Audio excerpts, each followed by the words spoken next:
El 8 de febrero de 1945 ocurrió un fenómeno extraño, uno de tantos que los libros de historia no han contado en torno a la gran contienda.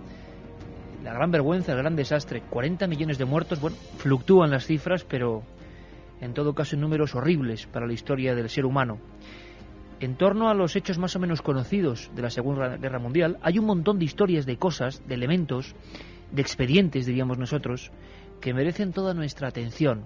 Ahora, 60 años después de aquel increíble periodo de años que conmocionó a todo el planeta. Con este sonido, que recuerda al mar, porque viene de una banda sonora que tiene que ver con los corsarios, vamos a hablar de una de las anécdotas o misterios que más nos ha llamado la atención. Repito, 8 de febrero, 1945.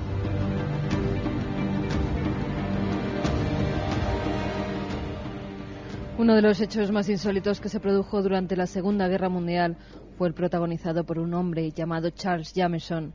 El 8 de febrero de 1945, el buque de transporte del Genoa trasladó hasta el hospital de Boston a cientos de soldados y marineros heridos. Uno de ellos, que permanecía inconsciente con graves heridas de metralla en su espalda y otra infectada en su cabeza, tan solo llevaba una identificación atada a uno de sus tobillos. El breve parte decía: Charles R. Jameson, 49, religión católica, ciudadano americano, Cathy Shark. Durante 3 años el marino permaneció en un profundo coma del que poco a poco fue saliendo. Tras recuperar la consciencia, los médicos observaron que todavía no podía articular palabra, pero por el contrario, pidió un lápiz y una hoja donde comenzó a apuntar algunas letras. A los pocos meses ya podía escribir fluidamente, siempre los mismos datos que aparecían en su ficha primigenia. Entonces comenzaron las indagaciones del ejército para buscar a los posibles familiares de aquella persona, pero en sus archivos no había nadie con aquel nombre, tampoco en los de la Marina Mercante, ni en la Cruz Roja, ni siquiera en la Guardia Costera. Aquel hombre parecía no existir. El marino realizó un listado completo de las principales navieras del mundo e incluso pareció reconocer la Escuela de Artillería Naval de Gosport, en Gran Bretaña, en las fotografías publicadas en una revista. Pero ni en el registro marítimo británico ni en la Escuela Naval había referencia alguna hacia este personaje. Entonces se decidió buscar por el nombre del barco en el que, según ponía en su ficha, había estado enrolado, el Cathy Shark. Se comprobó que efectivamente aquella nave había existido. Pero lo raro del caso es que lo había hecho un siglo antes. Debía tratarse de un error. Aquello era imposible. Por su parte, Jameson ofreció otro nombre, el Imemoa, otra embarcación que había sido hundida en el medio del Atlántico. Algunos de los supervivientes fueron localizados, pero nadie reconoció, ni por el nombre ni por las fotografías, al misterioso marino. Ya desesperados, las autoridades decidieron publicar su fotografía en toda la prensa nacional para ver si alguien lo reconocía. Durante años su retrato salió impreso en los papeles, pero nunca nadie llamó diciendo que sabía algo de él. Era como si aquel hombre no existiera. En 1957, Jameson murió en el hospital de Boston y hasta la actualidad nadie ha sabido quién era.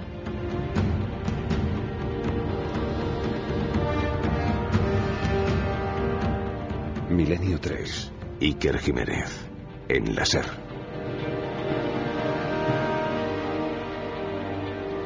Carmen, buenas noches. Buenas madrugadas, Iker. Historias como estas, tan curiosas, aparecen en un libro que tenemos entre las manos, Enigmas y misterios de la Segunda Guerra Mundial, desapariciones, muertes y sucesos aún sin explicación del mayor conflicto bélico de la historia.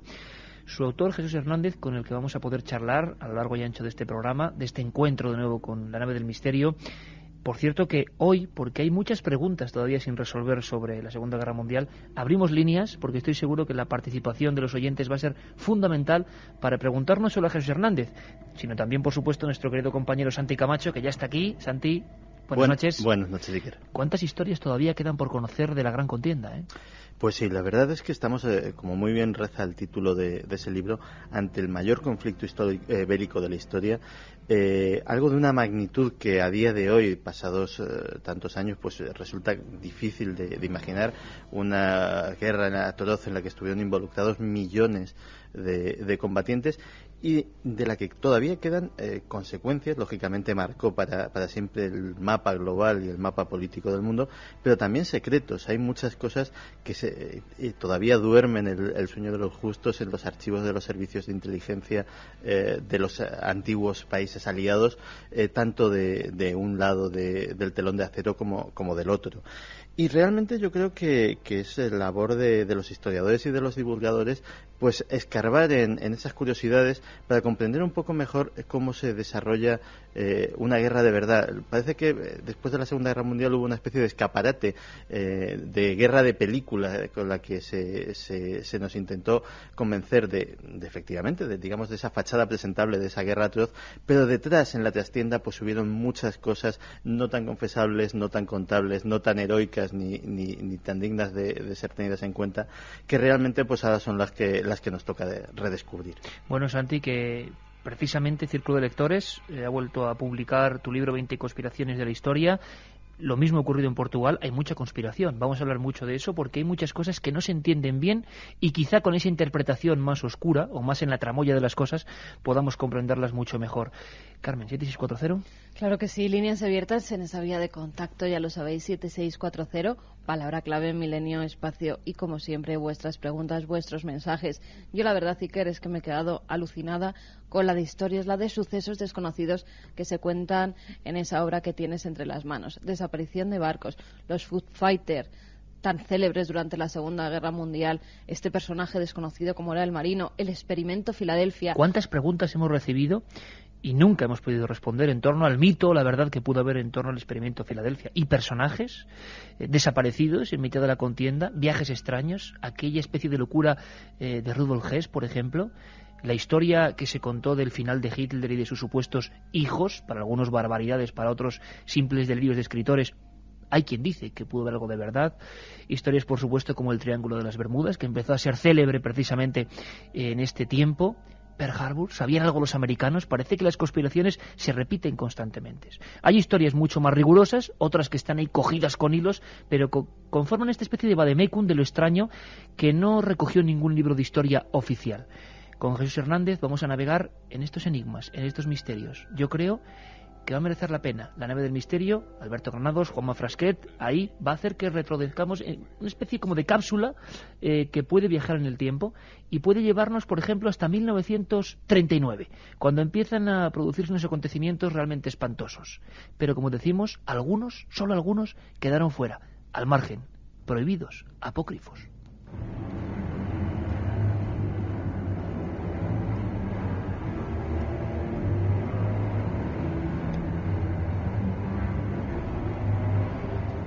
A lo largo de la Segunda Guerra Mundial existe la constancia documental de una serie de hechos anómalos que oficialmente jamás ocurrieron.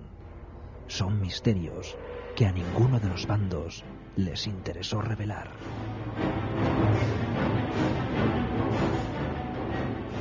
Desapariciones insólitas, envenenamientos, espías fallecidos en circunstancias imposibles, experimentos prohibidos, tecnología secreta.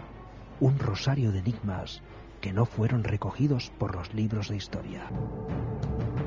1:46, siempre en directo, 10,9 grados, aquí en Gran Vía.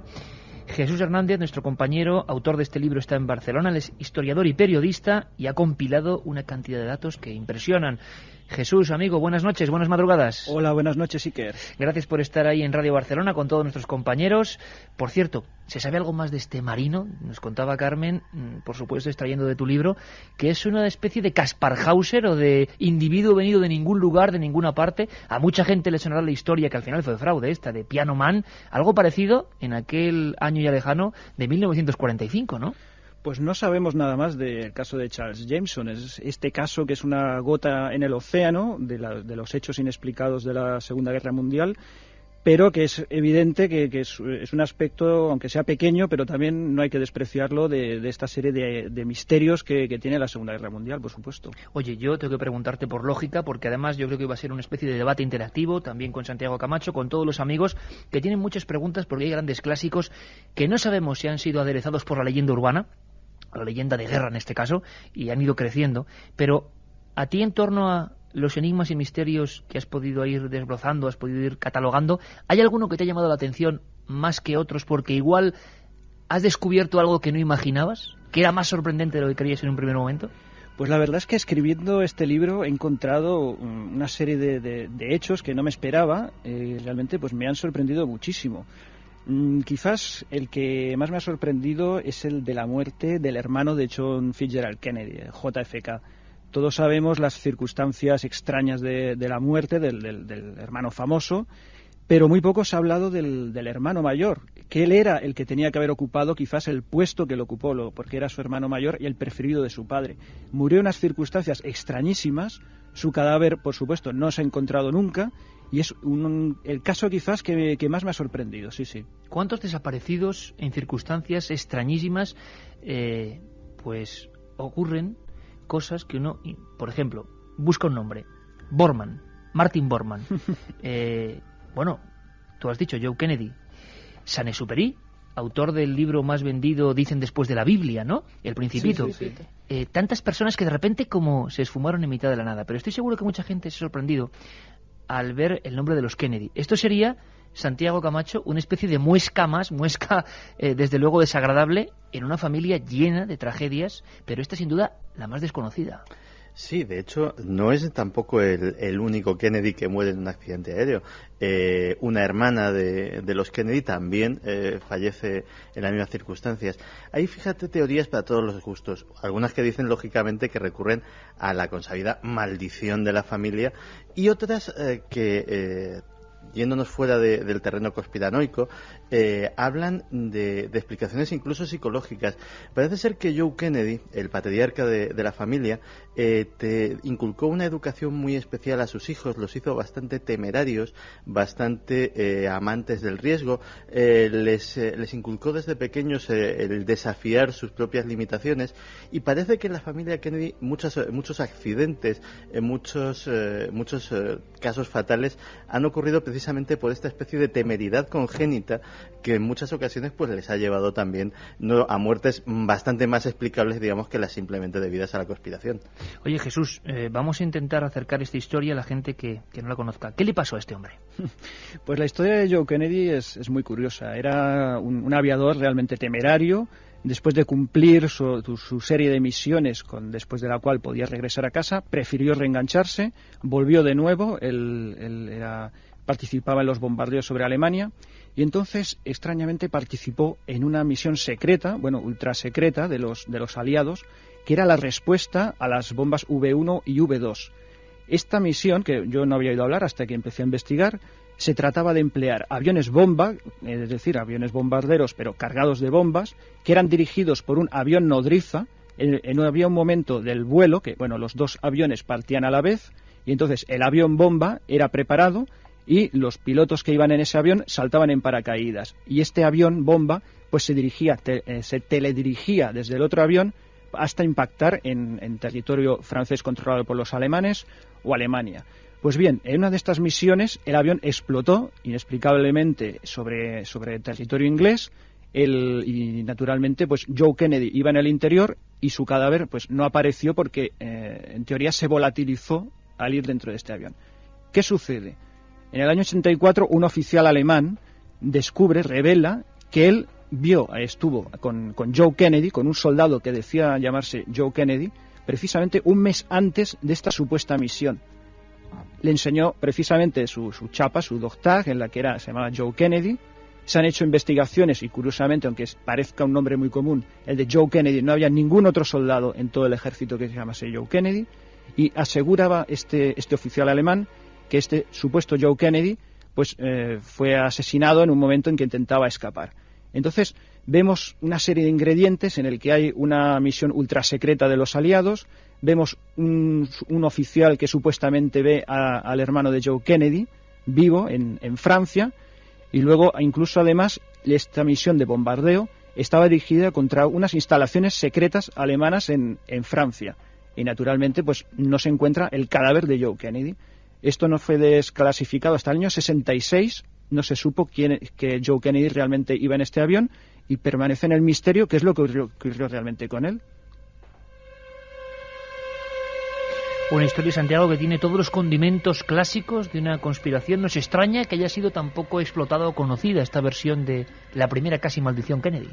Pues sí, la verdad es que yo creo que, aparte de la magnífica investigación de Jesús en su libro, que tengo que confesar que lo tengo en la cabecera desde hace unos días y que solo he tenido tiempo de ojearlo, pero que de verdad que me interesa muchísimo, pues yo creo que la tragedia de los dos hermanos siguientes, de Robert y de John, ha eclipsado de tal manera todo lo que circunda... Ha ensombrecido por completo a este hombre. Que realmente, por ejemplo, incluso lo sucedido a los hermanos anterior y posterior respectivamente, la muerte de Joe, por ejemplo, que acabas de narrar, o también la extraña salida de la política, o al menos de la carrera presidencial de Ted, que con el asunto aquel del accidente de tráfico, que también muchos achacan a una conspiración, pues esas dos historias han quedado bastante difuminadas contra la gran tragedia de esos dos grandes magnicidios, ¿no?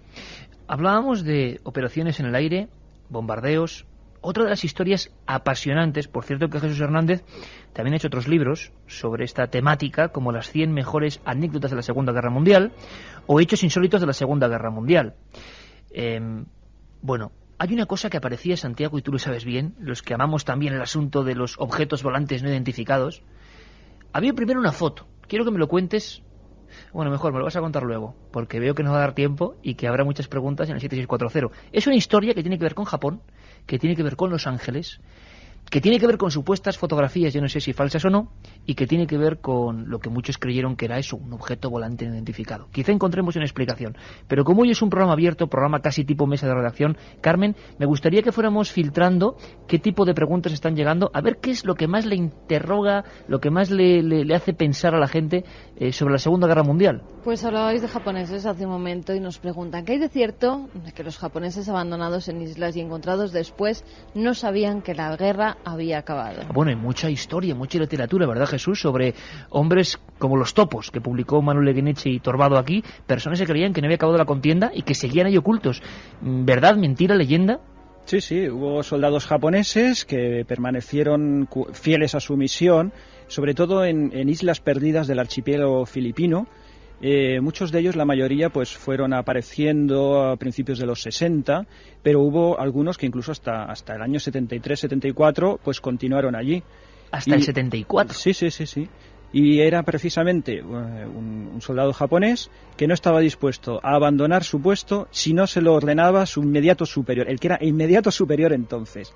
Entonces se hizo una campaña en búsqueda de este oficial japonés, entonces lo encontraron, creo que era empleado de una biblioteca pública.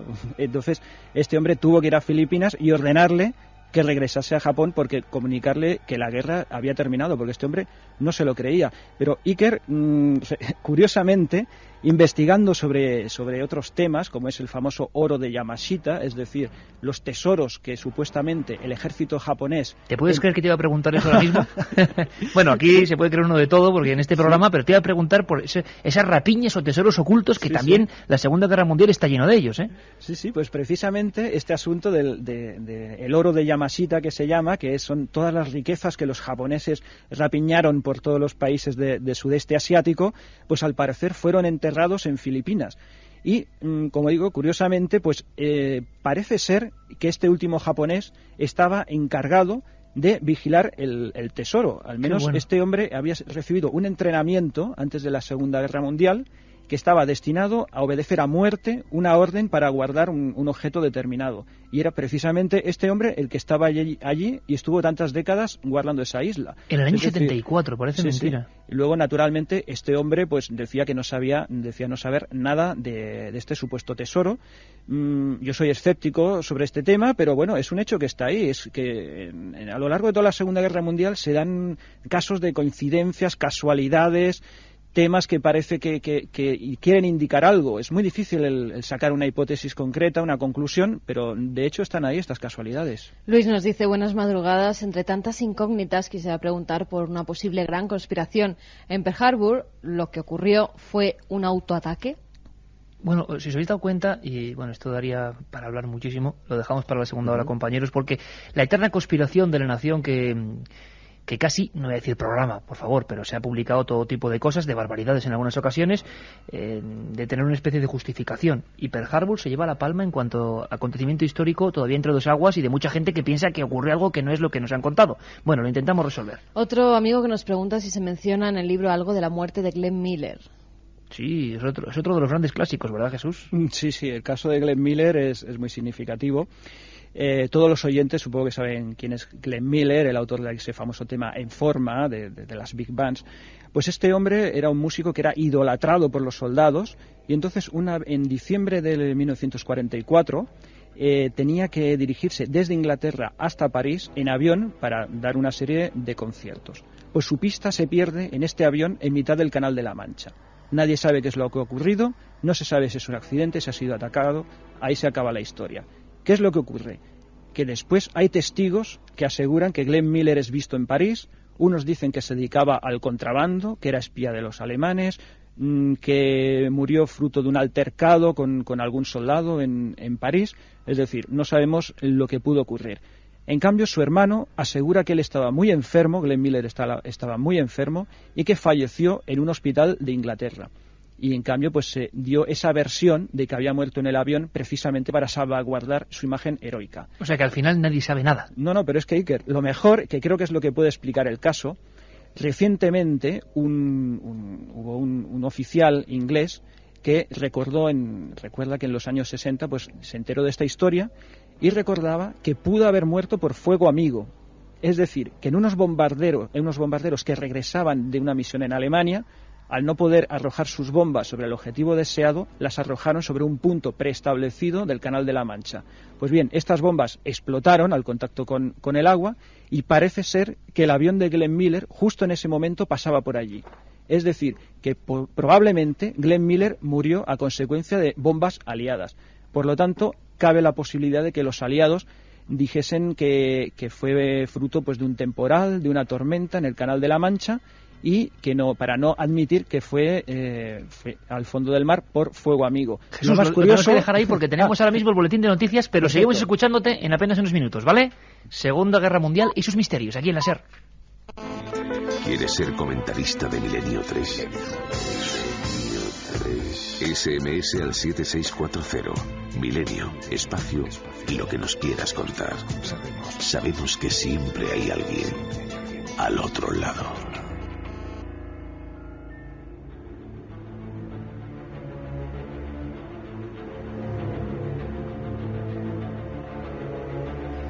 Dos y 5, casi nos daban las señales, ¿verdad, Carmen? Hablando de Glenn Miller y de tantos misterios con Jesús Hernández, con Santiago Camacho, con todo el equipo. Ha causado extrañeza. Bueno, a mí me gustaría que me leyeses muy rápido preguntas que hacen los oyentes para saber cuáles son los mitos que más se han quedado en el acervo popular, los que no se pueden olvidar, los que están ahí. Aunque no respondamos ahora, iremos tratándolos, pero preguntaban por Joe Kennedy, preguntaban por el experimento Filadelfia, preguntaban por personas que creían todavía que la guerra no había terminado. Y a mí me gustaría saber qué piensa la gente. Pues mira, un amigo nos pregunta, algunos aviadores en la Segunda Guerra Mundial aseguraron ver pirámides en zonas muy distintas del mundo, desconocidas y no encontradas. ¿Qué hay de cierto? Tengo un real interés, nos dice. Es cierto que Estados Unidos intentó lanzar una bomba atómica sobre Tokio con un submarino que Japón hundió, nos preguntaba Ismael desde Cartagena.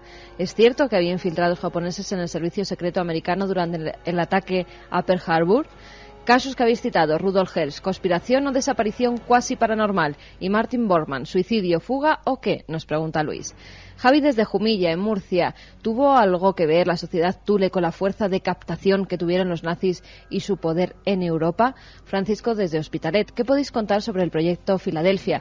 Es un tema que desde pequeño me atrae. ¿Es cierto que participó Einstein? Pues como veis, un racimo de elementos que desde luego demuestran que la audiencia de Milenio está muy puesta en temas de la Segunda Guerra Mundial, en esos temas más o menos heréticos de la Segunda Guerra Mundial. Uno de ellos, sorprendente, Santiago, es la historia que casi hemos cortado antes. Hablábamos que tenía que ver con Japón, que tiene que ver con Los Ángeles y que tiene que ver con unas extrañas fotografías o por lo menos testimonios, incluso creo que tienes por ahí notas de prensa, que hablaban de extrañas observaciones que imagino que llenaron de pánico a mucha gente. ¿Qué historia es esa del supuesto ataque a Los Ángeles? Cuéntanos, Santiago. Pues es curioso porque fíjate que nada más lejos en este libro que estamos comentando hoy que estar cercano a la ufología o a nada más o menos esotérico, pero es un caso que todos los que sean aficionados al tema de los ovnis recuerdan, porque en todas las enciclopedias ovnis, las grandes recopilaciones de casos ovnis y tal, se recoge como en Los Ángeles, creo recordar que fue en 1943, hubo un extraño avistamiento que hizo disparar todas las alarmas antiaéreas, que hizo que iluminó el cielo con los reflectores de la ciudad, e incluso algunas fotografías que muestran alguna especie de objeto bajo los reflectores antiaéreos, y que desde luego fue recogido por la prensa y generó una indudable inquietud entre la población, pensando que podía ser un posible ataque japonés. En este libro se trata, ahora preguntaremos a nuestro autor si exactamente qué es lo que ha conseguido averiguar, pero es curioso porque los temas más habituales a lo mejor de Milenio también quedan aquí reflejados, porque ya te digo que este hecho en concreto ha pasado, al menos de una manera recogida por algunos autores, a los anales de la ufología también como una de los primeros avistamientos ovni. Ovni era objeto, volaba y no sabíamos lo que era, por tanto objeto volador no identificado, pero a lo mejor Jesús Hernández lo ha identificado. Pero incluso bastante antes de la era oficial de estos fenómenos, que se inaugura en el 47, hablamos con Jesús Hernández, periodista e historiador, autor de este libro, Enigmas y Misterios de la Segunda Guerra Mundial. Jesús, una historia muy extraña, que tiene base real o es pura leyenda. No, de leyenda nada, base real, realísima. Es decir, que esto fue lo que se conoce, pues un poco irónicamente, como la batalla de Los Ángeles. Hay que ver un poquito el ambiente en el que sucedió. No sé si los oyentes tienen en mente aquella película de Spielberg de 1941, que se llamaba así. Uh-huh. Es decir, que el ambiente en Los Ángeles a primeros de 1942 pues era de pánico, de temor. Había un temor cierto, incluso a que los japoneses desembarcasen en las playas de California, y en este ambiente de psicosis, la noche del 24 al 25 de febrero de este año, de 1942, pues se dio un fenómeno extraño en el que unos extraños aparatos pues empezaron a sobrevolar el cielo de Los Ángeles. Esto se combinó con un apagón general de la ciudad, estalló el pánico, los cañones antiaéreos comenzaron a disparar, los focos iluminaban hacia arriba y como bien dices, incluso en el diario Los Angeles Times pues aparece una célebre fotografía en la que parece como un objeto circular que es iluminado por los focos. ¿Qué se ve en esa foto, Jesús? ¿Podías transmitirla a los cientos de miles de amigos que nos escuchan ahora? Bueno, la verdad es que es muy oscura y es difícil apreciarlo, pero parece como un objeto circular que es iluminado por dos focos antiaéreos, y da la sensación realmente que es un objeto circular y por los testimonios que decían avanzaba muy lentamente. Entonces, ¿qué es lo que era? Yo tengo que confesar que soy tremendamente escéptico sobre el fenómeno ovni, y por lo tanto yo creo que hay que buscarle una explicación. Lo más probable es que fuera un globo meteorológico, que el aire, el viento soplase desde el Pacífico en dirección al interior, y que uno de estos globos irrumpió en la ciudad de Los Ángeles, y al disparar las baterías antiaéreas, el humo, las bolas aparentes de humo, pues fue lo que hizo confundir a la gente. Yo creo que esta puede ser la explicación más sencilla, pero es que no hay una explicación oficial. A estas alturas todavía no sabemos qué era lo que ese día sobrevoló Los Ángeles. Por cierto, que no se atacó ningún avión, no pasó nada. Hubo, parece ser, una víctima tan solo de este bombardeo, que fue un pobre hombre que le dio un ataque al corazón, pero aparte de esto no hay nada más. Pero los informes oficiales todavía, a estas alturas, no saben qué es lo que ocurrió ese día, o esa noche, mejor dicho.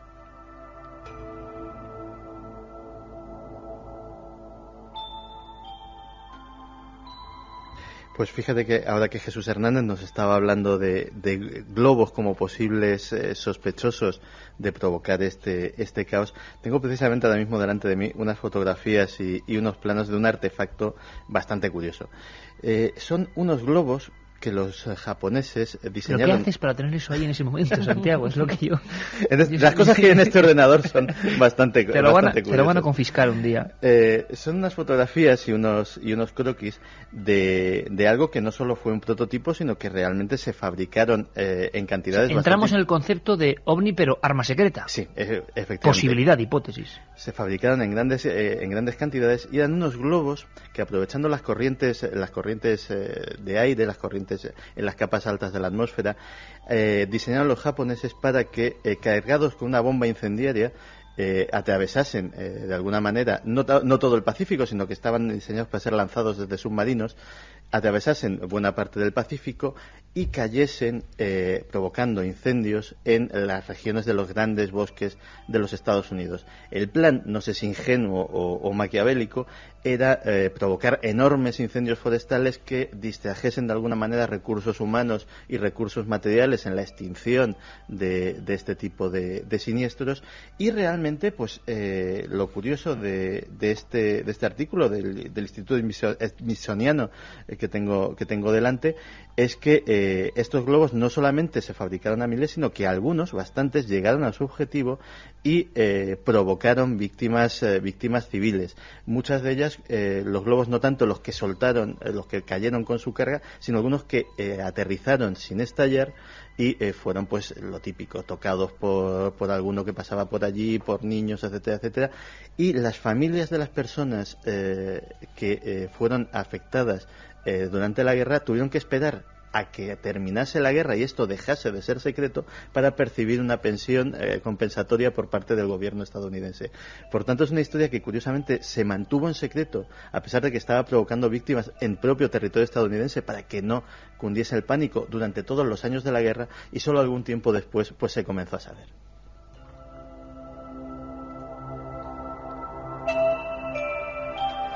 Ahora me gustaría a las 2:14 que escucharais muy atentamente este documento que, bueno, es la vía de contacto directo con uno de los términos que más se ha repetido en el 7640, que es Pearl Harbor. Escucha. Japanese attack upon Pearl Harbor naturally would mean war. Such an attack would naturally bring a counterattack. And hostilities of this kind would Una historia todavía entre brumas. Se han hecho recientemente películas de gran éxito. Hay una teoría. Primero, Santiago Camacho, experto en temas de conspiración, y muy brevemente, por favor, hay una gran teoría que ponemos aquí para que opinéis sobre ella, de una especie de conspiración general que con la, digamos, enorme cantidad de información que hay en Internet, sobre todo, que no se renueva y que tampoco sabemos cuándo fue colgada o cuándo no, esa permanencia constante y a veces dañina de algunos reportajes, también ha hecho que muchos norteamericanos, en ese top 10 de las conspiraciones, crean que realmente hubo hilos oscuros por ahí. Digamos, el estado actual de la cuestión, ¿cuál es? Vamos a resumir cuál es la teoría de estos historiadores revisionistas, por llamarlos de alguna forma, es con respecto al tema de Pearl Harbor. Su teoría es la siguiente. Dicen que el pueblo americano, tradicionalmente aislacionista, no tenía ningún tipo de interés en involucrarse en la Segunda Guerra Mundial, pero el gobierno sí. El gobierno evidentemente veía una ocasión de participar en el nuevo orden mundial que iba a salir de esa contienda, en el nuevo reparto de influencias que podía salir, y veían que era algo de lo que los Estados Unidos no podían sustraerse. Dependiendo del grado de conspiranoia, digámoslo así, del autor, o bien se aprovecha un ataque o unos planes fortuitos, o sea, que ya estaban planeados por parte de Japón, y se deja hacer, o bien incluso se llega al punto de presionar al imperio japonés, llevarle mediante una serie de medidas económicas, embargos, etcétera, etcétera, a una situación insostenible y provocar ese ataque. Y realmente ya los más suaves son los que dicen que bueno, que hubo un tremendo fallo de inteligencia, pero que realmente sí que estaban en aquel momento en Estados Unidos los mimbres para poder deducir que ese ataque se iba a producir, y los que directamente pues hablan de que esos avisos, algunos de ellos incluso del propio servicio secreto soviético, que hablaban de avistamientos de barcos en alta mar de una gran flota que se dirigía por el Pacífico con dirección hacia las costas estadounidenses, pues que esos avisos pudieron ser ignorados de una manera absolutamente premeditada. Es muy curioso porque hace muchos años, en uno de los primeros artículos que escribí en la revista Más Allá, comentaba cómo el ataque japonés a Pearl Harbor fue, no vamos a decir profetizado, pero es descrito con absoluta fidelidad precisamente por uno de los propios oficiales que trabajaba en la base unos pocos años antes. Él mismo se daba cuenta de hasta qué punto era inseguro aquella forma de tener dirigida esa base, de tener toda la flota del Pacífico concentrada en un sitio, y para convencer a sus jefes diseña todo un plan de ataque para eliminar toda la flota del Pacífico de un solo golpe. El plan que diseña este hombre, y que obviamente no fue oído, es prácticamente calcado al que luego llevaron a cabo los japoneses. Deducimos que ese plan era secreto, con lo cual lo que tuvo este hombre fue una premonición de algún tipo absolutamente brillante, ¿no? Hablamos con Jesús Hernández, autor de este libro, repetimos, Enigmas y Misterios de la Segunda Guerra Mundial, lo ha publicado Nautilus. Jesús, Pearl Harbor, uno de los grandes temas, como vemos hay su versión conspiranoica, y tú en la investigación, ¿qué has encontrado de enigmático, de extraño, de inesperado en torno a este episodio que condicionó, dicen algunos, parte, y seguramente parte de la historia moderna? Si no ocurre Pearl Harbor, ni estaríamos como estamos, ni el mundo hubiera ido por donde ha ido, ¿no? En el caso concreto de Pearl Harbor, pues yo me alejaría precisamente de las teorías conspiratorias. Yo creo que fue un fallo tremendo de inteligencia, de la inteligencia americana, y además una concatenación de errores que llegan a extremos ridículos y casi cómicos. Que bueno, todo esto lo describo, el tema de Pearl Harbor, en mi primer libro, en el de las 100 mejores anécdotas, y que precisamente son eso, son anécdotas, son concatenaciones de fallos uno detrás de otro, que acaban pues por provocar el que el ataque japonés pues se recibiese pues prácticamente con los brazos abiertos. Yo sinceramente creo que el presidente norteamericano Franklin Roosevelt no tenía ni idea de que Pearl Harbor iba a ser atacado. Yo creo que, aunque le fue bien, digamos, para su propósito, pero él no sabía que Pearl Harbor iba a ser atacado. No lo tengo tan claro en el caso de Winston Churchill. Hay una serie de indicios, de medias palabras que desliza en algunos momentos, el que da la impresión que el servicio de inteligencia británico sí que conocía las intenciones japonesas de atacar Pearl Harbor, y naturalmente pues Churchill no hizo nada para impedirlo. Y curiosamente, pues a favor de mi tesis, digamos, anticonspirativa, pues en cuanto pues los japoneses pues atacaron Pearl Harbor, Roosevelt declaró la guerra a Japón, pero no lo hizo a Alemania. En cambio, fue Hitler el que unos días después sí que declaró la guerra a Estados Unidos.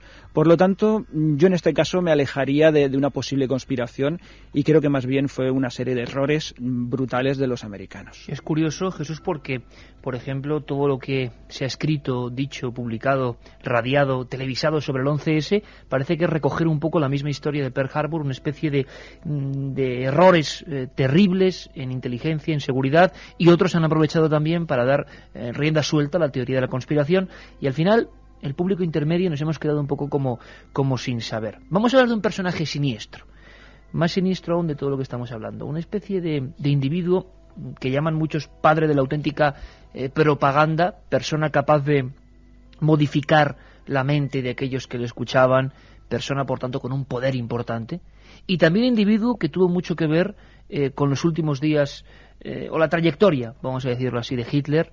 Vamos a cambiarnos ahora mismo de bando, por supuesto metafóricamente, investigando el misterio, y vamos a recordar cómo podían ser aquellos mítines. Imaginamos ahora mismo esos miles de soldados perfectamente alineados, esos elementos que sí tenían mucho de esotérico, de recuerdo de las antiguas leyendas germánicas, esa perfecta disposición de todo, y cada palabra tenía un sentido, cada sonido tenía un sentido, nada estaba dicho porque sí, todo tenía un perfecto engranaje, un estudio milimétrico de cómo se podía afectar la mente humana. Hablamos de uno de esos hombres oscuros de la historia, Goebbels.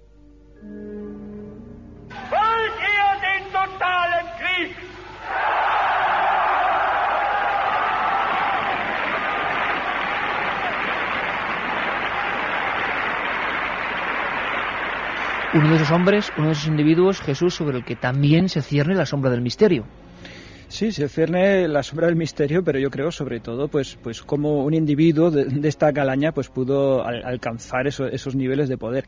Hay que recordar que Goebbels pues era bajito, tenía un pie contrahecho, que él decía que era una herida de la Primera Guerra Mundial, pero que era mentira, y realmente su aspecto se alejaba bastante de ese modelo ario, digamos. Y curiosamente pues fue un hombre que fracasó estrepitosamente en su juventud, intentó prosperar en el periodismo, en la literatura, escribió un libro que nadie le quería publicar. Es decir, esto es algo que se repite en todos los jerarcas o casi todos los jerarcas del Tercer Reich, que todos fracasaron totalmente en su juventud y luego en cambio en su madurez consiguieron hacerse con las riendas del pueblo alemán. Yo creo que el nazismo, más que los historiadores, creo que lo tendrían que estudiar pues los psiquiatras, ¿no? Ahí creo que descubriríamos pues bastante de las razones del Tercer Reich, sí. Oye, Santiago, ¿este hombre también tiene que ver, como decíamos, con esos últimos momentos de Hitler? Sí, parece que, aparte de, lógicamente, ser posiblemente el último de sus grandes fieles que estuvo a su lado en esos momentos. Dictaminó una serie de cosas que luego fueron condicionantes para que haya misterio en torno, por ejemplo, al cadáver de Hitler y tantas historias. Se comenta, ¿no? Él mismo pues se suicidó junto a su esposa y sus hijos. La visión de este suicidio es posiblemente en la película El hundimiento, que narra también los últimos días en el búnker de Hitler, posiblemente la escena más atroz, ¿no? Como aquellos pequeños son envenenados por su propia madre y luego los padres, Goebbels y su mujer, se suicidan en el exterior. Pero se cuenta también que el propio suicidio de Hitler es de alguna manera diseñado por Joseph Goebbels, haciendo una especie de póstumo acto de propaganda. No solamente su afán propiciando el afán de Hitler de que Hitler estaba obsesionado con lo que le había sucedido a Mussolini, cuyo cadáver había sido profanado de todas las maneras, apaleado, escupido, profanado de todas las maneras imaginables. Él no quería que le pasase lo mismo, él decía que su cuerpo no quería que terminase en Moscú o en Nueva York en un museo, y Goebbels le diseña una especie de extraño funeral vikingo con los rudimentarios medios que tenía en aquel momento, pero sobre todo con una obsesión. Quería que siempre quedase la sombra de la duda. Se cuenta que el propio Joseph Stalin siempre dudó de si Hitler había sobrevivido o realmente había muerto en el búnker de Berlín, y ese posiblemente era el propósito de Goebbels. Quería que el aura mítica de Hitler quedase incluso patente en su muerte, que quedase un último misterio en ese cadáver irreconocible, en ese cuerpo calcinado, en aquella especie de pira improvisada a base de gasolina, que todo eso pues dejase una última rúbrica de unos puntos suspensivos al menos que le diese una inquietud póstuma al nazismo. Jesús, incluso en tu libro, en la parte, digamos, que más tiene que ver con el misterio puro y duro y las teorías más o menos difíciles de creer en un principio, pero se ha escrito sobre ellas, se habla de la descendencia de Hitler. ¿Qué has descubierto? Bueno, el tema de la descendencia de Hitler, pues como bien dices, pues entra un poco en el terreno de la ciencia ficción. Yo creo que es inevitable que surjan testimonios, que surjan documentos que indiquen pues que Hitler tuvo descendencia. Yo personalmente pues considero que esto no fue así, pero bueno, aún así pues existen supuestas pruebas de que fue padre durante la Primera Guerra Mundial con una francesa. Su supuesto hijo pues en la Segunda Guerra Mundial fue enviado a Alemania como trabajador forzado, y gracias a que la madre pues se ve que se puso en contacto con Hitler, pues por así decirlo, lo perdonó y pudo volver a Francia. Luego pues también se le atribuyen hijos pues con una lanzadora de jabalina que conoció durante la Olimpiada de Berlín. Luego también se cree que uno de los hijos de Magda Goebbels, de la mujer de Goebbels, pues él se llama Helmut, este niño pues que era hijo de Hitler. Luego pues también sobre Eva Braun pues se ha dicho que tuvo un hijo, una hija, es decir, que hay muchas investigaciones sobre este punto, Yo creo que no lo tuvo porque precisamente pues Hitler en las declaraciones que hacía su secretaria, por ejemplo, que quedan registradas en el libro, pues entonces él decía que no quería de ningún modo ser padre porque consideraba que un hijo no podría estar a su misma altura. Por lo tanto, yo creo que este es un tema que creo que es un divertimento que se puede investigar, pero es muy difícil que se pueda encontrar este supuesto hijo de Hitler. Lo que sí que hay, pero esto lo dejo para otro libro siguiente, hay en Estados Unidos hay unos descendientes de familiares de Hitler. Esto es un tema que sí que realmente existe. Se cambiaron el apellido. Caramba, como para apellidarse Hitler hoy en día, imagínate. Sí. Bueno, pues hay algunos en Estados Unidos. Decir, sí. Madre mía. Y bueno, pues estos familiares pues realmente pues viven en Estados Unidos, pero naturalmente pues no quieren ser personajes públicos pues por las complicaciones que le puede traer. Pero parece que toda la familia de Hitler pues ha acabado mal, como una maldición en torno a su figura que alcanza a su familia extensa. Cadena Ser. Anomalías aéreas que sorprendieron a aviones y pilotos de ambos bandos.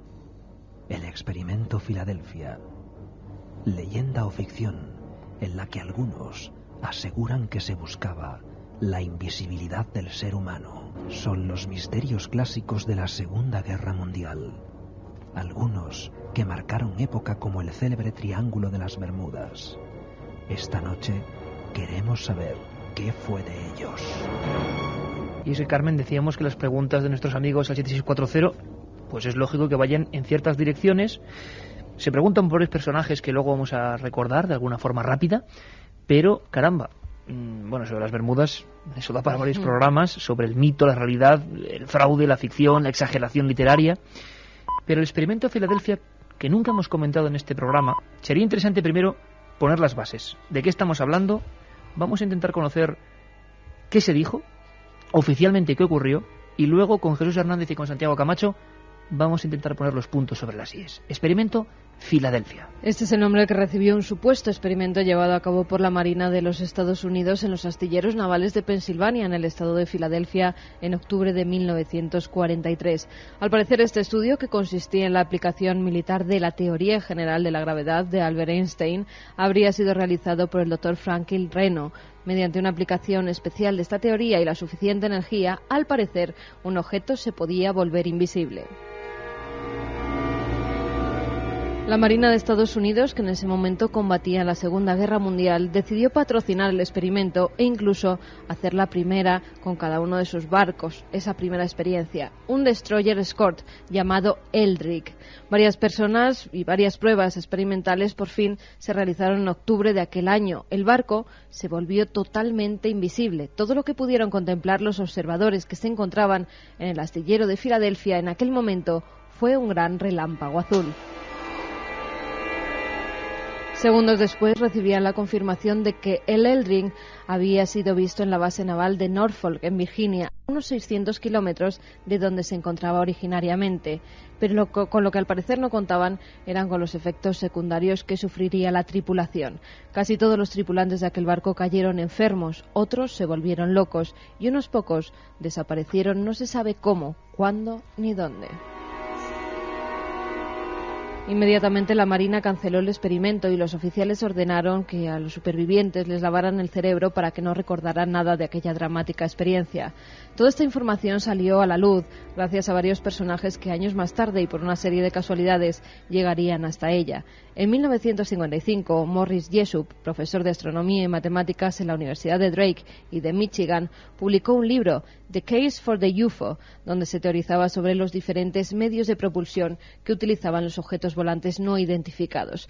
A raíz de la publicación de su obra, Morris recibió una misiva firmada por un tal Carlos Miguel Allende, donde informaba al escritor sobre el experimento Filadelfia y le aseguraba que él mismo había visto desaparecer la embarcación desde el barco donde se encontraba trabajando.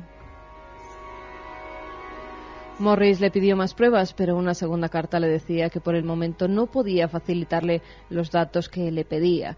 Varios meses más tarde, Jessup fue llamado por la Oficina de Investigación Naval de Washington pidiéndole explicaciones sobre un libro con anotaciones que alguien les había hecho llegar. Se trataba de una copia de su obra, donde al parecer el misterioso Allende había hecho sus propias anotaciones en torno a la invisibilidad del barco. Un año más tarde, el cuerpo sin vida del escritor fue hallado en el interior de su coche. Había conectado una manguera al tubo de escape y aparentemente se había suicidado. Muchas de sus amistades apuntaron que en realidad había sido asesinado. Podemos decir que la historia de Morris Jessup, ese profesor de astronomía, ese investigador que hace algunos de los primeros libros, dicen que el primero donde sale la palabra ovni en castellano es uno de sus libros, muere de verdad, se suicida, estuvo metido en cosas un poco extrañas. Lo que no sabemos es si todo lo que se cuenta en torno al experimento Filadelfia es real, porque desde luego da la sensación de que sí es una magnífica novela de ficción, muy bien argumentada, con elementos de intriga absolutamente bien escogidos, pero Santiago, no sé tu opinión, desde luego es uno de los clásicos que permanece, que la gente sigue preguntando y que muchos, ante el silencio por la imposibilidad de investigar lo que no existió, o porque realmente haya una capa de silencio, no lo sé, pues hacen que hayan crecido en cuanto a intriga, ¿no? En cuanto a ganas de saber. Nos preguntan, desde el primer programa, hace 4 años, nos van preguntando sobre el experimento Filadelfia. ¿Tu opinión, Santiago? La verdad es que es un asunto bastante extraño, porque yo creo que la clave de todo está en este extraño personaje, Carlos Allende, o Carl Allen, o media docena de alias más por los que se le conocía, que hay pruebas contradictorias que apuntan hacia su existencia o hacia no, hacia que era un simple maniático que acosaba a este escritor, o que realmente era un personaje involucrado con los propios servicios de inteligencia. Lógicamente el trabajo de muchos autores, ni muy escrupulosos en su investigación, ni muy escrupulosos tampoco en la veracidad de los datos que recogían o que reproducían, pues tampoco ha hecho demasiado por ayudar a esclarecer este asunto. Realmente es complicado el que con la tecnología de aquella época se pudiera hacer algo así como volver invisible de la noche a la mañana un barco, o poco más o menos que viajes extradimensionales o cosas por el estilo. Sí me he encontrado en este tiempo de investigadores 2 proyectos que podían de alguna manera haber tenido algún tipo de relación o algún tipo de parentesco con esto. Se estuvo investigando, por ejemplo, en su día en diversos sistemas para desmagnetizar los cascos de los barcos. Es decir, las minas marítimas en aquel momento eran minas magnéticas. Era una ventaja obvia que los cascos de los barcos no fueran magnéticos, para que las minas no pudieran adherirse a ellos y por tanto no detonasen. Tal vez la mayor parte de estos procesos de desmagnetización involucraban grandes cantidades de corriente eléctrica. Pues quién sabe qué extraño efecto podían haber tenido, o qué efecto visual a los ojos de un testigo que no sabía lo que estaba viendo el relámpago azul. Efectivamente, podían haber visto. Luego hay otro más llamativo, porque sí que parece ser que los estadounidenses durante la guerra investigaron en formas de hacer invisibles los barcos, aunque no tan imaginativas como las del experimento Filadelfia, pero sí un poquito más rudimentarias, pero mucho más ingeniosas. Ha habido varios proyectos que intentaban hacerlo invisible utilizando el efecto del espejismo, es decir, provocar mediante el calentamiento o la creación de corrientes de algún tipo alrededor del buque, que a determinada distancia se provocase un espejismo que realmente sí hiciese invisible el casco. No sabemos los resultados de ese tipo de experimentaciones, pero también podían de alguna manera haber justificado no que el barco desapareciese, sino que efectivamente pues a lo mejor no fuese visible en un momento dado. Y son las 2 únicas cosas con un mínimo de base real que se me ocurre conjeturar que pudieron haber tenido relación. Sin embargo, el eco, el pozo que dejó en mucha gente, sobre todo a raíz de ciertos libros bestsellers mundiales en los años 70, dejó el icono de Experimento Filadelfia casi como una especie de anagrama de lo que es misterioso, de lo que se mantiene durante mucho tiempo y la historia sobre la cual se ha cernido pues el misterio, el oscurantismo. Jesús, parece demasiado ficticio y sobre todo saber que toda esta historia se basa en la carta de una persona que ni siquiera fue localizada, ¿no? A ver, yo coincido, ¿no?, en que bueno, es un caso en el que yo creo que no habría que perder más tiempo. Para mí entraría plenamente en lo que llamaríamos una leyenda urbana, por el sencillo hecho de que el supuesto testigo pues no se sabe quién es, desaparece misteriosamente, Carlos Allende o Carl Allen, luego el astrofísico Morris Jessup pues se suicida en el año 59, luego no hay nadie que realmente pueda hablar de este experimento. Y por lo tanto, pues yo creo que no habría que darle más vueltas. Hay muchas leyendas, Jesús, de guerra, vamos a decir, leyendas urbanas de guerra que se han mantenido en el vilo de la verdad y la mentira y que ya nadie sabe qué pasó, o gran parte de la población no sabe qué ocurrió realmente. Pues este es uno de los problemas, porque te encuentras temas que es tanta la información que circula, que es manifiestamente falsa, que se crea una humareda de la que es muy difícil luego el poder distinguir algo. Es por ejemplo, el caso anterior que has referido de los Foo Fighters, de esos supuestos ovnis que veían los pilotos, que vemos que bueno los testimonios son inexistentes, no se concreta exactamente qué avión o qué piloto es el que lo vio.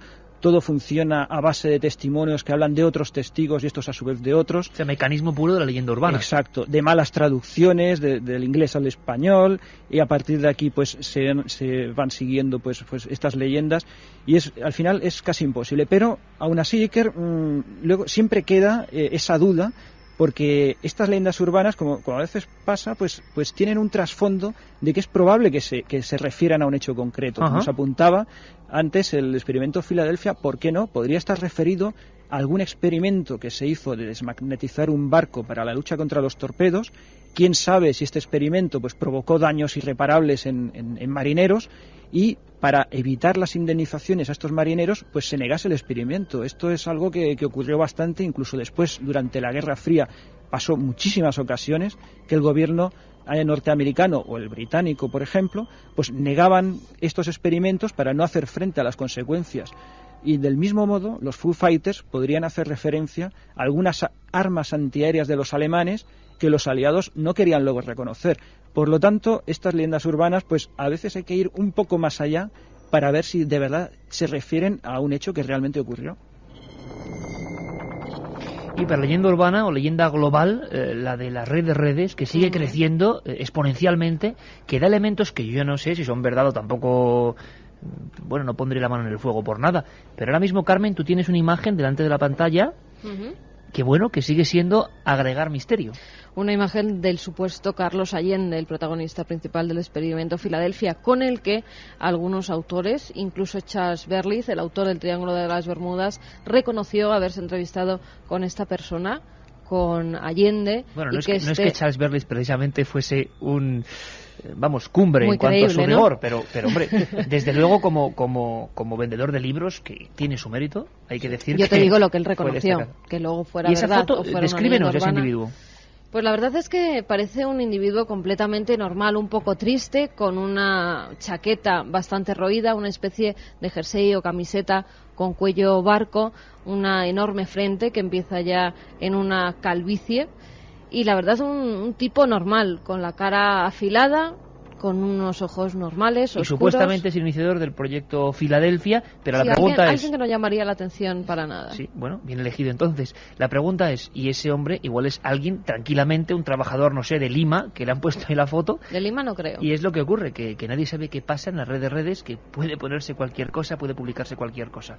Precisamente ahora hablamos de ese triángulo, que merecería, decíamos, un programa aparte, que quizá muchos hechos reales de desapariciones con un nivel objetivo de que ocurrieron realmente se fueron concentrando en una enorme leyenda, pero sin duda la gente quiere conocer. Lo estamos haciendo con Jesús Hernández, autor de Enigmas y Misterios de la Segunda Guerra Mundial.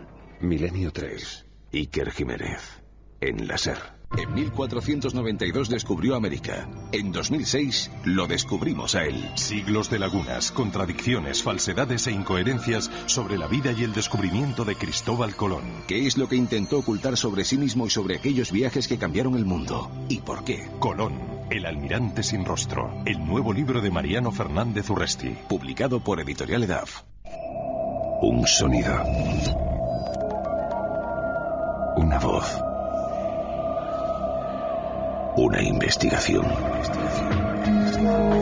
Milenio 3. Iker Jiménez. Cadena Ser.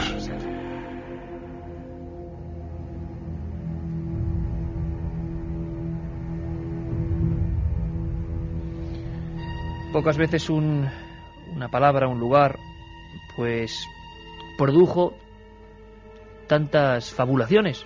Triángulo de las Bermudas, los 12 triángulos de la muerte, que luego se publicó, el triángulo del Japón, muchos triángulos, siempre triángulos. Santiago, eso está claro. Pero, aunque abordaremos el tema con todo lo que hay, desde luego hablando de la Segunda Guerra Mundial, pues tiene que aparecer esta también leyenda, esta exageración, esta confusión generalizada, estas malas traducciones, o hay un sustrato real. Alberto, buenas noches. Muy buenas noches, ¿qué tal? ¿Qué conocemos oficialmente, así, que nadie se espante, sobre el Triángulo de las Bermudas? Pues fíjate, si hablamos de las posibles explicaciones a esas misteriosas desapariciones, encontramos pues las menos fantasiosas, que las relacionan con fuertes corrientes marítimas, con las profundidades de las aguas de esa zona, que harían casi imposible la recuperación de los restos de los naufragios, o una teoría de principios de los años 90 que achaca estas desapariciones a violentos escapes masivos de gas metano contenido en el subsuelo marino, o ya las que van pues un poco ya, son más, como un poco más fantasiosas, que hablan que incluso la Atlántida estaba allí sumergida. Es que te gustan a ti, vamos. Sí, que la Atlántida estaba allí sumergida, que había cerca pues algunas pirámides que desprendían una energía especial. Yo tengo un libro que es La pirámide sumergida. Fijaos qué unión de elementos icónicos, por supuesto años 70, la pirámide invertida, sumergida, en el Triángulo de las Bermudas. Pues se habla de eso, se habla de la Atlántida desaparecida en esa zona, se habla incluso pues que podía ser pues incluso una pista de extraterrestres, de aterrizaje de extraterrestres. La verdad es que este Triángulo de las Bermudas es una extensión marítima delimitada por las islas de Puerto Rico, Bermudas y Cayo Hueso, en la Florida. Es un área geográfica de 3.900.000 kilómetros cuadrados, al que también se le conocía como el Triángulo del Diablo, el Triángulo de la Muerte o el Limbo de los Perdidos. Este triángulo fue muy popular, sobre todo en los años 60 y 70, cuando se le asoció a misteriosas desapariciones. ¿Cuántas hay, Alberto, oficialmente más o menos? Yo creo que hay cercanas a las 100, entre barcos, aviones, personas. Yo creo que muchas desapariciones en una extensión que se supone que empezó a ser muy popular a partir de los años 60 o 70, pero que desde tiempos remotos ya se conocían cosas, porque este limbo de los perdidos, que era una extensión del Mar de los Sargazos, decían ya que las brújulas se volvían locas, y de hecho Cristóbal Colón ya hacía referencia a cuerpos extraños vistos en la zona como luces en el horizonte durante sus viajes por el Mar Caribe. Jesús, y investigando como historiador en un elemento que sin duda pues bueno nos sugiere muchas cosas, ¿no? Sea bien para dejar las cosas claras y evidentes de que no hubo fuerzas extrañas, pero sí para saber si realmente esas desapariciones objetivamente ocurrieron. ¿Tú qué te has encontrado en tu labor investigativa? Bueno, lo primero es que la zona marítima del Triángulo de las Bermudas no podemos olvidar que es una extensión de cerca de 4 millones de kilómetros cuadrados, es decir, 8 veces la superficie de España. Hay un tráfico enorme de yates, de barcos, de aviones de todo tipo y, por lo tanto, yo creo que simplemente por aplicación del cálculo de probabilidades de un accidente se explicaría la mayoría de estas supuestas desapariciones. ¿Y por qué crees que surge el mito precisamente ahí? ¿Hubo muchos seguidos o hubo algo que alguien le encendió su chispa particular? ¿Por qué se centraron en localizar esa área y comentarla como epicentro de misterio? Bueno, quizás por la aparición de este personaje Charles Berlitz, de poca credibilidad, que quizás algún día pues se decidió inventar este mito. Pero aparte de esto, es como lo que he dicho antes, que todas estas leyendas urbanas tienen detrás algunos elementos que despierta el interés del historiador más escéptico. Un caso que he descubierto gracias a un historiador de reconocido prestigio, que es William Brewer, que hubo un caso que precisamente los aficionados al misterio del Triángulo de las Bermudas nunca refieren, y es el de un carguero que se llamaba Rubicón, que hacía un viaje desde La Habana, en Cuba, hasta Nueva York. Esto sucedió el 21 de octubre de 1944, y resulta que unas lanchas patrulleras norteamericanas vieron este carguero en la lejanía, se acercaron y resulta que en el carguero no había nadie, tan solo había un perro y toda la tripulación había desaparecido. Se investigó y nunca se supo qué es lo que había sucedido con la tripulación. Solo estaba el perro. Y evidentemente no pudo ser un ataque de un submarino alemán, porque hubiera habido algún daño en el buque.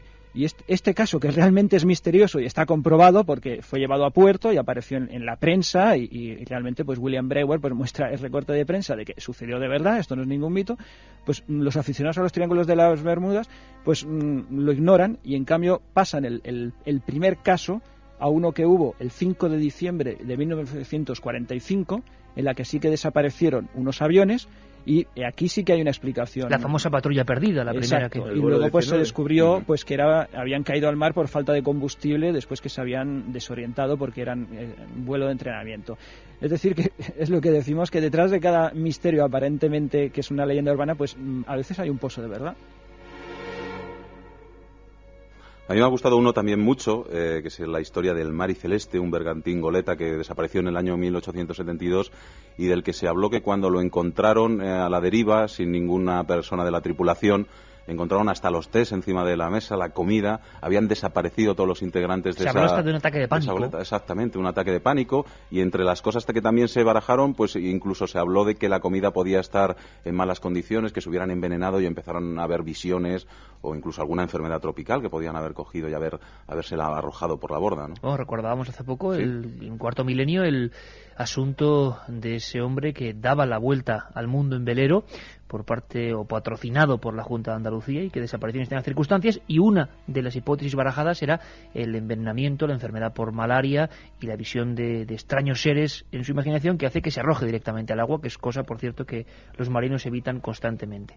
Vamos con más preguntas, más cuestiones de los oyentes de Milenio 3, de los comentaristas de Milenio 3. Santiago, sin embargo, tú me decías que muchos de estos casos a veces fueron argumentados por las propias potencias para quizá ocultar, desviar información de cosas reales que no interesaba que se supiesen. Sí, hay el caso, por ejemplo, hay dos vertientes de esta historia. El caso, por ejemplo, de lo que estábamos hablando del Triángulo de las Bermudas, efectivamente, como muy bien nos recuerda Alberto, en el siglo XIX hay una casuística bastante abundante de desapariciones misteriosas que podemos achacar a factores desconocidos, pero que tampoco tienen por qué ser sobrenaturales. Le hace desde enfermedades hasta piratería, o sea, puede ser cualquier cosa. Pero, por ejemplo, efectivamente, a veces en el mundo del misterio, pues muchos autores poco escrupulosos siguen reproduciendo lo reproducido y vuelto a reproducir, y por ejemplo historias como la que nos relataba nuestro invitado del vuelo 19 se siguen sustentando en una falacia, que es que nunca se encontraron los restos del vuelo 19. Sí se encontraron los restos del vuelo 19 décadas después, evidentemente, pero sí que vamos, esos fuselajes fueron encontrados en el fondo del mar.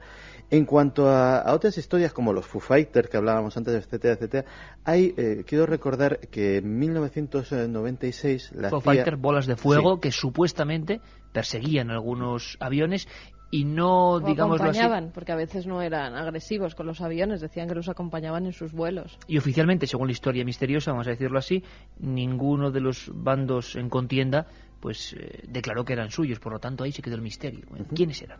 Pues este tipo de casos, en 1996, fíjate, la Central de Inteligencia estadounidense desclasificó uno de sus documentos de su departamento histórico que se llama La CIA y los ovnis. Y aparte de que es un documento bastante curioso y bastante digno de ser leído y del que se pueden sacar muchas conclusiones, una de ellas es hasta qué punto mucha desinformación de muchos casos es proporcionada por los propios gobiernos. En ese documento la CIA reconocía sin ningún rubor que muchos presuntos casos ovni habían sido interpretados como tales y difundidos por ufólogos o por divulgadores a sueldo de la propia Central de Inteligencia como casos ovni para tapar vuelos experimentales de aviones espías, operaciones clandestinas de las que ni siquiera el propio Congreso sabía nada, etcétera, etcétera. Es decir, muchas veces... La cortina ovni es muy... Efectivamente, muchas veces efectiva. Es mejor difundir que está pasando algo realmente anómalo que reconocer una verdad incómoda. Quedan 8 minutos y vamos a ir con un montón de preguntas. Bueno, sobre este tema está claro que que podíamos hablar largo y tendido, y lo iremos haciendo, porque ahora simplemente lo que hemos hecho es, bueno, coger, casi como uno de esos pulpos mecánicos que cogen algunos elementos, varias cosas que, bueno, que permanecen ahí en el inconsciente colectivo de extrañezas de la Segunda Guerra Mundial. Vamos con los mensajes del 7640. Hola amigos de Milenio 3, ¿sabéis algo sobre la teoría que dice algo de que unos ovnis ayudaron a los rusos a ganar la batalla de Stalingrado?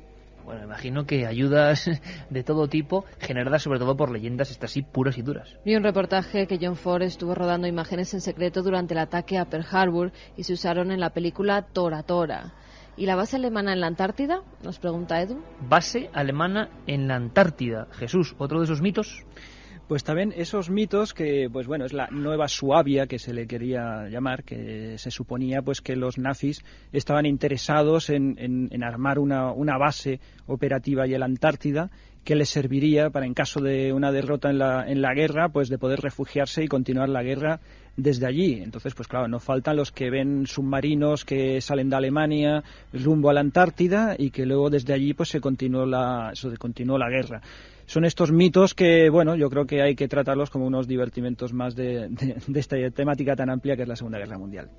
Buenas noches, milenarios. Mi pregunta es, ¿qué pasó con los U-Boats, último modelo que zarparon con rumbo desconocido al final de la guerra? Un navarrico nos lo pregunta. Bueno, sobre submarinos y historias muy curiosas, bueno, se ha publicado incluso en la prensa española todo tipo de historias y quedaron también, yo no sé si mitos o realidades, esa guerra profunda debajo de los mares. También yo creo que quedaría para casi otro libro, ¿verdad, Jesús? Pues sí, porque unos dicen que estos U-Boats últimos, de última generación, digamos, pues se dirigieron a una base secreta en el Amazonas, y otros dicen que fueron a la base de la Antártida, y otros a una base en la Patagonia. Es decir, yo creo que habría que buscar un poco de acuerdo porque sería bastante difícil, ¿no? Otro comentarista de Milenio 3 que nos decía, ojo, los japoneses experimentaron con globos bomba. Edu de nuevo nos dice, creo más en los ovnis que los globos meteorológicos. Ovnis he visto, dichos globos nunca. Madrid Miguel Pérez, barrendero de la noche en el centro. ¿Qué sabéis del secuestro fantasma de Hitler y dónde estuvo el USS Cabot? CVL-28, yo estuve en él, nos dice. Yo estuve en él. ¿Qué podemos decir, Jesús? Pues no lo sé. Porque a veces nos mandan unos mensajes tan pues encriptados. Pues a lo mejor Miguel nos lo podía contar. Claro, que digo yo, a ver si Jesús sabe algo, porque a veces son códigos secretos que digo, aquí están pasando información. Juan desde Gran Canaria, esos globos son experimentos militares y ellos no pueden decir nada. Se refiere a los militares, que tienen que callar. Bueno, Iker, me gustaría que comentase la historia del hombre que nunca existió, William Martin, que apareció muerto en Punta Umbría, en Huelva, y era espía alemán. William Martin, espía alemán en Punta Umbría, Huelva. ¿Tenéis información, Jesús? Bueno, más que espía alemán. A ver, esta es una historia, bueno, es un poquito larga, pero la resumo rápidamente. Había que conseguir que los alemanes creyesen que los aliados iban a desembarcar ya fuera en Cerdeña o fuera en Grecia. Y para conseguirlo, los ingleses cogieron un cadáver en Inglaterra, lo disfrazaron de oficial inglés y lo arrojaron en las aguas de Huelva, sabiendo que las recogería un pescador onubense, y estos documentos pues pasarían a los alemanes a través de los servicios de la España de Franco. Un hábil engaño, por lo tanto. Sí, y entonces pues realmente pues sí, estos documentos llegaron a poder de los alemanes.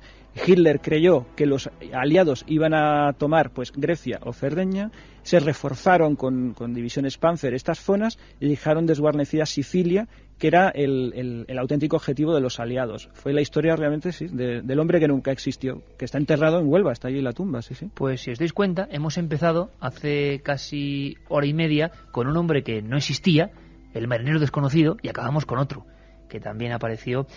Ambos yo creo que reflejan la cantidad de cosas que son apasionantes, que muchas de ellas han exagerado, pero otras tienen un sustrato real que merece la pena conocer. Ha sido un placer estar con Jesús Hernández, que es historiador y periodista, que ha hecho este libro Enigmas y Misterios de la Segunda Guerra Mundial, que ha hecho otras publicaciones, y te emplazamos, compañero, a que un día hablemos, por ejemplo, solo de figuras. Hoy era un simple rastreo, planear sobre el mapa de la Segunda Guerra Mundial, pero imagínate lo que es hablar, por ejemplo, solamente de Martin Bormann, de personajes siniestros como Mengele, que tienen para una novela, y tantos otros que han quedado también como retratos del misterio de ese tiempo. Te emplazamos a hacerlo, te mandamos un fortísimo abrazo y te deseamos mucha suerte con este libro. Gracias por estar esta noche con nosotros desde Radio Barcelona. Muchísimas gracias a vosotros por invitarme. Y es que, caramba, las preguntas así con documentos extraños siguen llegando y llegando y llegando, y nosotros tenemos que dar, Santiago, gracias como siempre. Un placer. Quedan muchas cosas, ¿eh? Hombre. ¿Te apuntas al de biografías extrañas de la Segunda Guerra Mundial? Por supuesto. Imagínate, vamos a cambiar el tercio y lo haremos personaje a personaje, su misterio, la cara oficial, la cara oculta. ¿Te parece? Me parece estupendo. Santi, como siempre, nos vemos en Cuarto Milenio, ¿eh? Ahí estaremos. Lo que nosotros tenemos que encriptar, Carmen, ahora son las citas, y deciros que estamos francamente emocionados por la primera acogida a Ciudad Real. 2.000 entradas en 2 horas.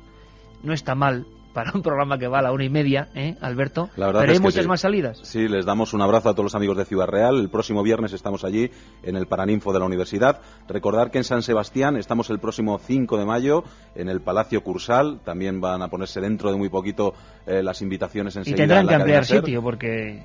Creo que sí, hasta 2.000 podemos entrar en ese Palacio Cursal.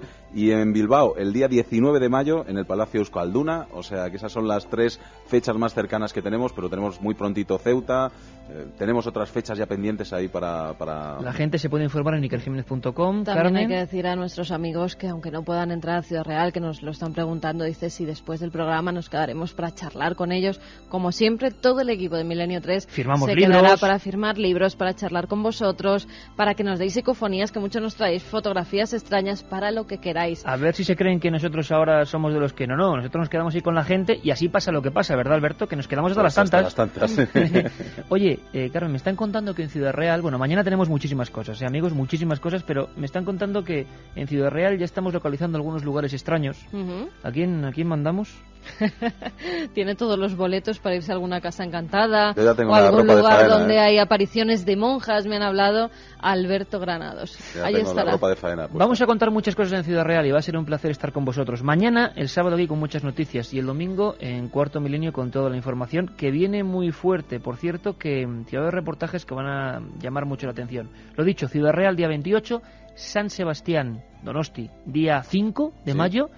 Y Bilbao, día 19. de mayo. Bueno, toda la información en ikerjimenez.com, madre mía, con los correos electrónicos además, y lo que es importante, que empieza la jornada de visitar ciudades y que, como siempre, vernos las caras será un auténtico placer. Juanma Frasquet estuvo en la del misterio, os dejamos con las noticias. Hasta mañana, amigos de Minario.